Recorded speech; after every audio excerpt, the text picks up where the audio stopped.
TV. This program is brought to you by Rogers Xfinity, connecting you to more of what you love. Visit Rogers.com for more details. The opinions expressed in the following programs are those of the participants and do not necessarily reflect those of Rogers Cable or Rogers TV.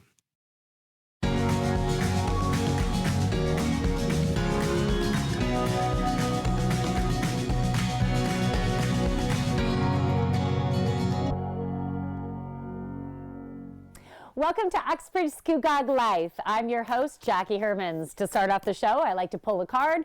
Today I'm pulling a card from my Luminous Humanist deck, and the messages can give us some insight of how to work with the current energies. When I'm saying current energies, I'm talking about the planetary energies and how that impacts us physically, mentally, emotionally, and spiritually. So let's see what message wants to come. Oh, 2 cards came. Okay, the first one is Rainmaker. So I'm going to hold this up. We're going to try to zoom in there. So there is a woman who is dancing on top of really dry ground.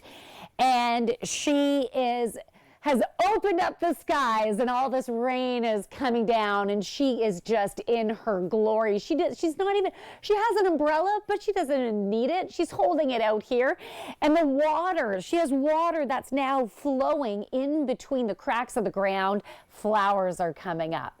So this is the message about you as the creator, being able to create so much beauty where right now you might see just hardness of ground that doesn't even look like anything can grow from there. And that can be the trials and tribulations that you might be currently experiencing. Trust in the creator of you and you can create amazingness. Now, the next one, we're going to try to zoom in on this too. Narrow of the marrow. I'm going to bring this over to this camera over here. Okay, narrow of the marrow. Okay. This is right now we're currently going through this time, the slowing down period of, we've had Mercury in retrograde, we were dealing with Mars in retrograde, and so that has been giving us a time to go within, and that going within has been helping us to get more and more clarity so we can move forward with more determination and flow. I feel like the energy is going to be building this week from that narrow to that widening.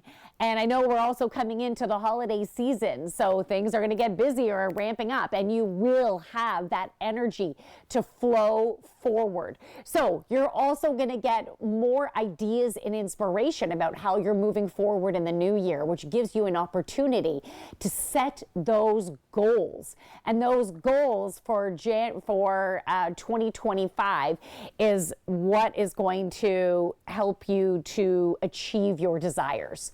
So take some time to get clear with that. So who's up on the show today? We have Matt Glasgow, known as the Barn Dominium guy. So yes, he's going to talk to you about how his company helps you to transform a barn into a living space. And then we also have Gabby Christie, who is the manager of the Uxbridge Farmers Market, talking about what is coming up for the winter season for that. So thank you so much. Keep watching. We'll be back with more on Uxbridge Scugog Life.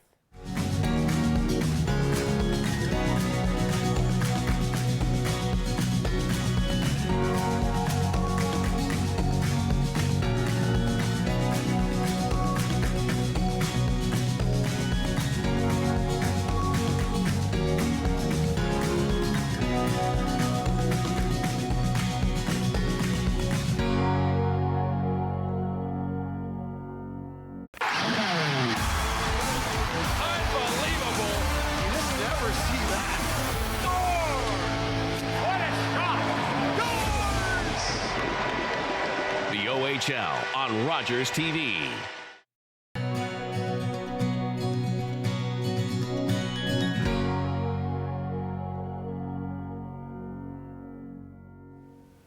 Welcome back to Uxbridge Scugog Life. So I have Matt Glasgow, who is also known as the barn-dominium guy, in the house on this couch, and we are talking about barn-dominiums. Now, I have never heard about barn-dominiums before. Some of our viewers might not have as well. So can you give us a little summary of what barn-dominiums, what is that? What is the history of that? Oh, the history is quite large, and when you do find them and you do go home and have a look at them, you're probably going to fall down the rabbit hole. A lot of people that I speak to go into this deep dive because they see them, they look cool, they seem affordable, so that's really interesting to them, and then they're like, well, how do I build one of these? So, you know, there's a number of different directions they go, but you know, they kind of surfaced in the U.S. space in the 80s, converting old farm structures into living spaces, and then kind of took on its own little niche market on its own. Now there's multiple styles between wood and steel, or old barns converted. The barn-dominium is really something that is sheathed, meaning the siding is steel and the roof is steel. But the inside components of the structure can be a little bit different, whether it's steel or wood, like I said. But it just lends itself to a very easy floor plan, main floor living, and a more affordable approach to building. Okay, so basically, along with the benefit of having a whole frame already there for you, is it, when I think about already having a barn on your property, I think about, okay, that's a way to expand. How many family members could potentially live within your home? Yeah. Or on your property, I mean. So I think some of the existing structures that we have, especially in the Canadian space, are your typical post frame, wood, trussed, sheathed in steel, with a typical 4 or 5 inch slab concrete. So if we're going to make it a residential structure, we need to have typically an insulated engineered slab for the steel structure or the wood structure to sit on.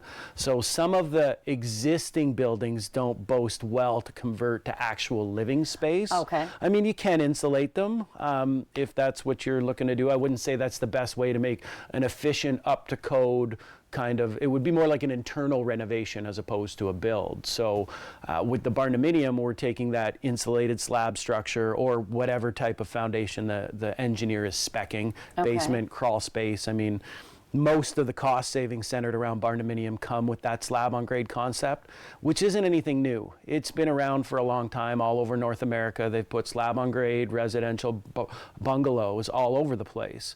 But now I wouldn't call them sustainable or efficient, but more affordable on that approach, because we're removing the main floor, the wood, the lumber, the 1/2 inch plywood, and then a flooring covering on top of that. And most of the clients are going with that slab as your main floor. Okay, so if people are interested in maybe looking into having their own barn-dominium, they would go to you to be able to assist them on the what to do, what is needed, how to go through. What are the different stages to be able to convert your barn into a living space? Is that correct? Yeah, most of the stuff we're doing is net new. So it's a brand new structure altogether. It's a new design, a new scope. Most people, you know, there is a few people that have reached out about, you know, transferring their old barns into something, but we specialize on the new kind of residential market and using those as an affordable option to build in today's construction landscape. So we have a show that we're airing shortly called Let's Talk Barn-Dos, where we go through the steps from land acquisition. It's not uncommon for people to be in a journey where they own a house and they want to sell the house and buy some land and they want to build their forever home on that. That's a big dream. It doesn't matter if it's barn-dominiums or it's just custom homes in general. That's, you know, I want property, I want to be out there. So the barn-dominium journey is just barn-dominium focused. So our Let's Talk Barn-Dos talks everything land acquisition, financing, steel versus wood, you know, in-floor heating, insulation, windows and doors, you know, all the key components that come together to build any custom home. We're just specifically focusing on barn-dominiums. Okay, got you. Now, so that people can listen to your podcast to get an idea of, you can take them step by step through different processes. Correct. Now, if they wanted you to do everything, Build me my barn dominium. So that does happen. So I'm the co-founder of Barndo & Co., which is our project management firm, and we work with clients in three ways: either kind of planning and design self-managed, meaning an extreme DIYer or a contractor; partially managed, which means we're going to dry in the building, and then clients want to take it themselves from that point. They want to do the interior finishing, they feel comfortable with wood and kitchens and drywall, they understand that, or a full turnkey offering. So that's what we've been doing from the business that we created, and then we also started the Canadian Barndominium Association, which is where I chair a team of people that is dedicated to best practices and spreading the information out there on affordability associated with building barndominiums in a best practices manner. I mean, we still need licensed electricians, we still need plumbers, those kinds of things. So when you're talking about affordability, what are the key reasons why it is more affordable to do a barndominium as opposed to a brand new build? So a huge percentage of our client base, our population, our community of barndominiums, and there's communities in North America that have 400,000 members on them in Facebook. They're giant. It is a movement. Barndominiums are a thing now. It lends itself very much to the DIY aspect. And in today's construction world, the only place you're going to save money pretty much is on labor. So a lot of our clients, a lot of the people that I work with are leveraging their friends, their uncles, their aunts to try to get the price down as much as possible. They're willing to paint the walls themselves. I don't want to say sweat equity, but in your traditional builder world, you're going to go to a builder and they're going to say it's $450 a square foot. This is my plumber. This is my kitchen supplier. This is who I use. Mm-hmm. While there can be some confidence in that with a fixed price to build, it's still making money for the builder and how that operates in their world. Okay. So we've kind of broken that down and brought it backwards. Yep. So the clients that are open to the approach of a different method are utilizing it. Okay, so how do people get a hold of your, how can they access your podcast? So we're definitely right now in the recording phase. So we'll be releasing it hopefully by the end of January, the first 5 episodes. And you're going to be able to find that through, I've got socials set up for the Barndominium guy on Facebook and Instagram. Marketing team is working on that stuff. Well, Barndo & Co. is our perfect. Barndo & Co. ANDCO.ca. Okay. Is actually our project management firm, and they can definitely get in contact with me there. Okay, thank you so much. Thank you so much for being on the show. Excellent, thank you. High five. Good. We'll be back with more on Uxbridge Scugog Life.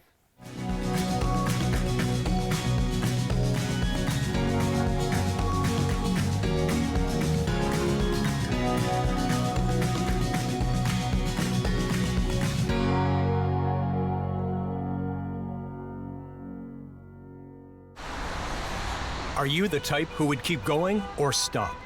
It's not easy to stop when you have an addiction. Legalizing cannabis won't stop addiction. It trivializes its consumption. Let's be vigilant. If you need help, visit portage.ca. This is Rogers TV.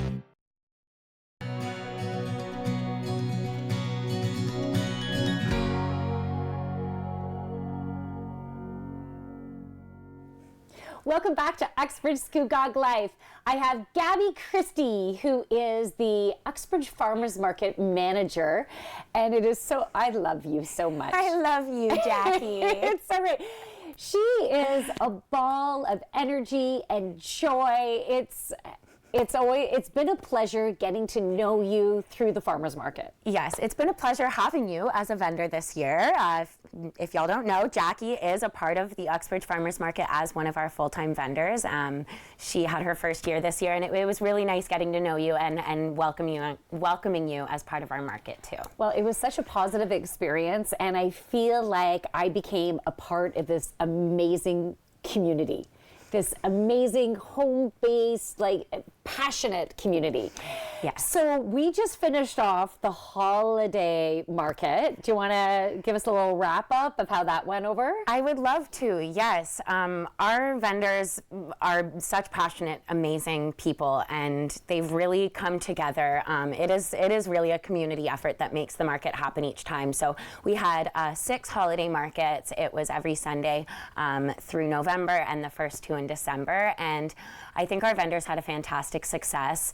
The community really showed up. We had customers from the Uxbridge area and from afar, like from the GTA, who came out and really chose to support local this holiday season. And I think for good reason. Our vendors pour their heart and soul into what they do all year round. So to see them get that extra boost come the holiday season was really, really nice. You know what? Coming from an energy perspective, being that I'm empathic, I work with energy, when you buy something that has been made from a passionate, loving place, that item, that food, that gift, whatever it is, has so much awesomeness within it. And that's what you're giving to someone, or that's what you're fueling your bodies with. Oh. It makes a big difference, right? Compared to if you're getting something that was shipped from here and here and here and passed through all these different hands. Totally. It's like doubly, triply beneficial when you learn the story behind the product and you learn that they're sourcing the highest quality ingredients, that they are just putting the utmost care and attention into the process of making, whether it's food or products for your home and your family, your body. I think knowing the love and attention that goes into each product and the person behind the product, for me, I think really makes it ultimately so much more beneficial. Which brings us to the next topic of how the market is going to expand through the winter now, because it's been so successful. People are wanting to have access to these products and services and all that. So tell me about the winter markets. Yes, so we are full speed ahead planning for our winter markets for 2025 now. Our vendors are, in continually creating, and so we'll be there from February through April, every other Sunday. So starting February 2nd, all the way through April 27th. We'll be at the Uxbridge Arena once again. So it's 291 Brock Street for anyone looking for the address, but we're there every other Sunday, and it's a gorgeous assortment of our vendors. We do have farmers throughout the winter. They're creating beautiful foods with the produce that they've harvested, and they're also there with fresh produce, microgreens, herbs, eggs, meats, all season long. So we'll be there with a great variety of artisans as well. And it's really just about showing up for the community continually throughout the season, having a presence and giving continual access to those beautiful products people have come to love. That's amazing. Okay, I understand the farmers market has been around for 25 years? 25. We are celebrating our 25th anniversary this coming year. So we've got really exciting things to come. We'll definitely have a big 25th anniversary celebration. But in the meantime, we actually will be selling some t-shirts branded with our embroidered logo. Love it. In the winter series. And Jackie, I'm very excited. I have a gift for you. I thought it was a perfect color, and you can be representing us from here on out.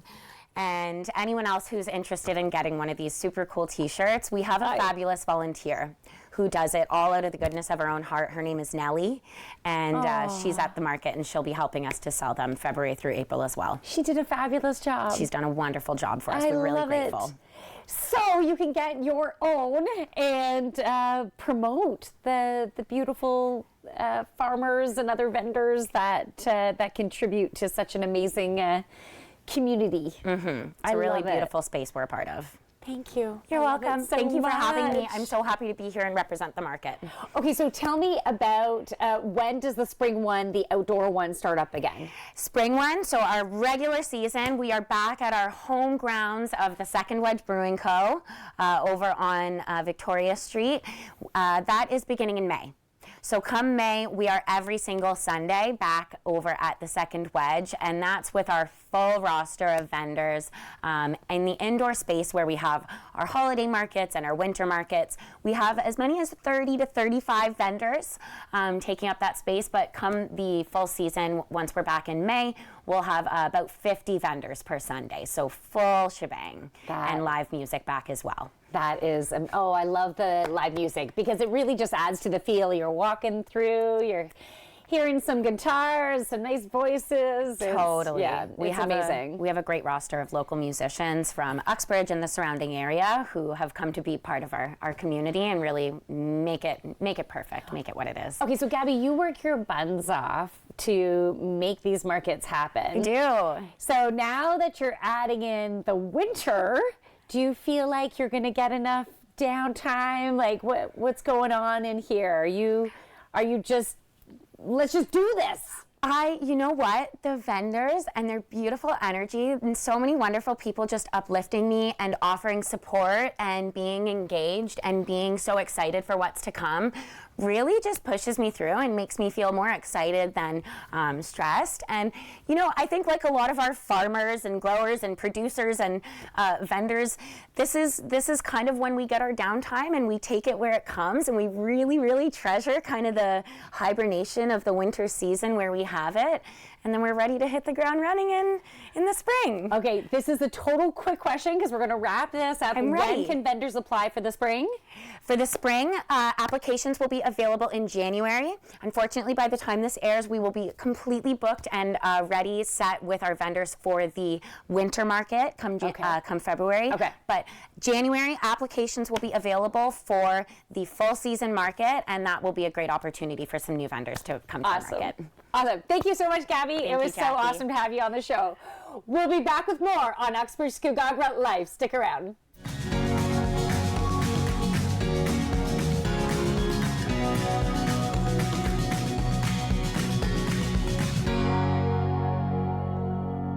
Hello, my next guest is the Honourable Todd McCarthy, the MPP for Durham Region. We'll find out what life at Queen's Park and politics in general is like. Join us and learn the story behind the person right here on Rogers TV.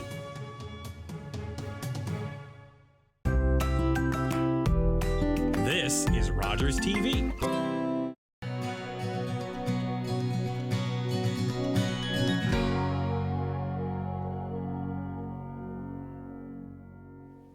Welcome back to Uxbridge Scugog Life.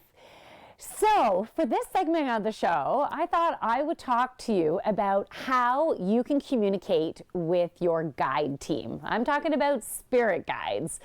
So yes, we all have spirit guides, and we can have different guides to assist us with different areas of our lives, such as a guide to help you with your love partner, a guide to help you with your career, with your finances, with your health. And you can even ask for additional guides to assist you in any certain, maybe challenging experiences that you're having within your life. So I started to learn, I guess I could say, of how to talk to my guides about 21 years ago. And so the very first thing that I did is I read this book on Angels Speak. And the book taught me how to do automatic writing.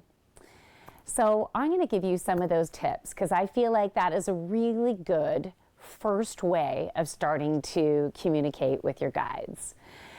So you can first center yourself. You can have your feet nicely grounded, feet flat on the ground. Take some nice deep breaths. Now, if you do any meditation yourself, if you work with energy, if you do Reiki or quantum touch, you can also take the time to balance and open all of your chakras. If you don't do that yet, that's okay.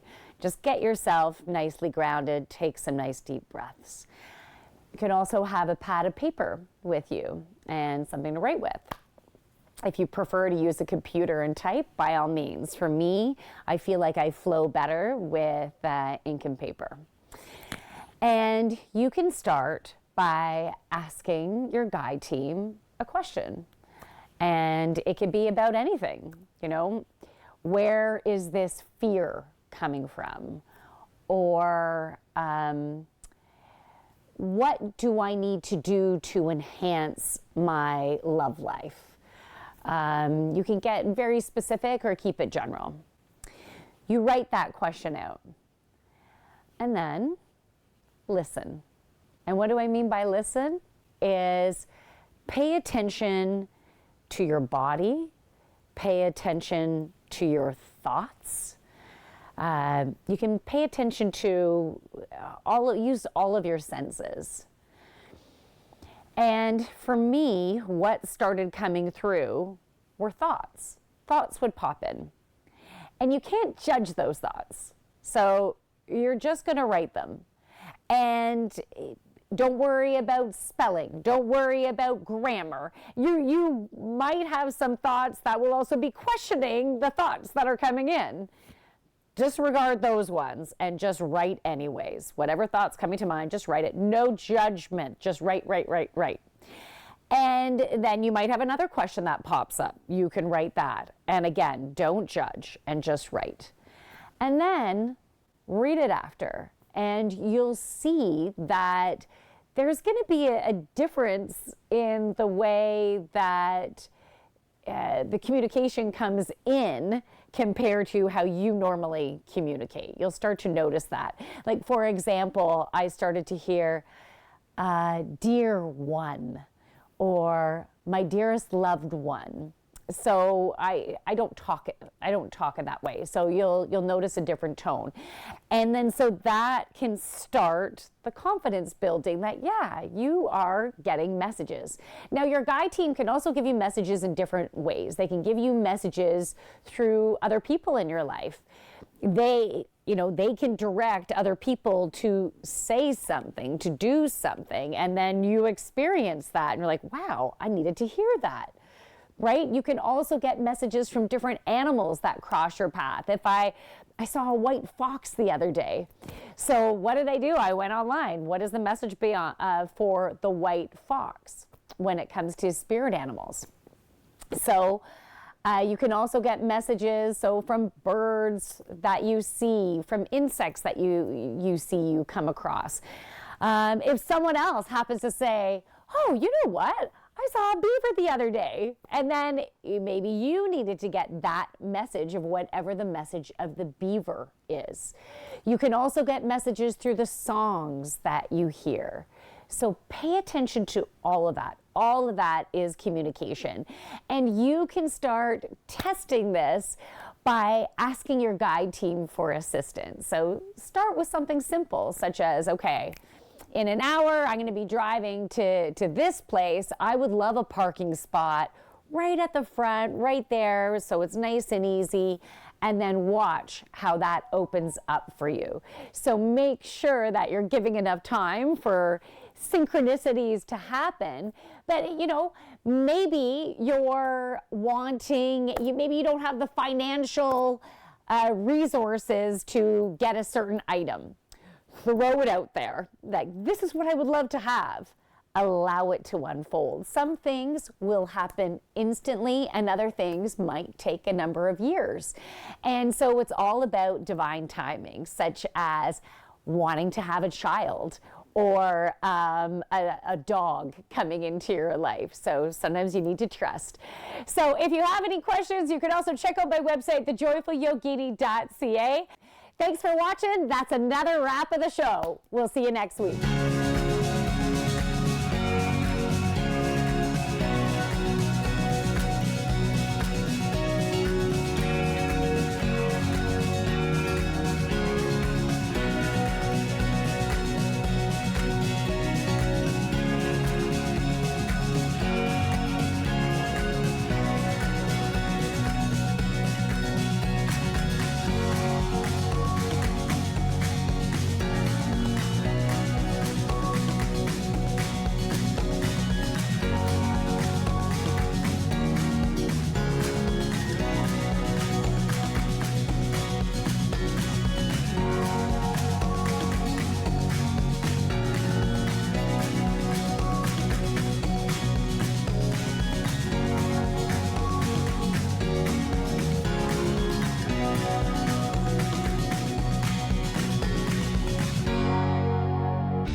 Connect with us by visiting our website or email us at comments@rogerstv.com.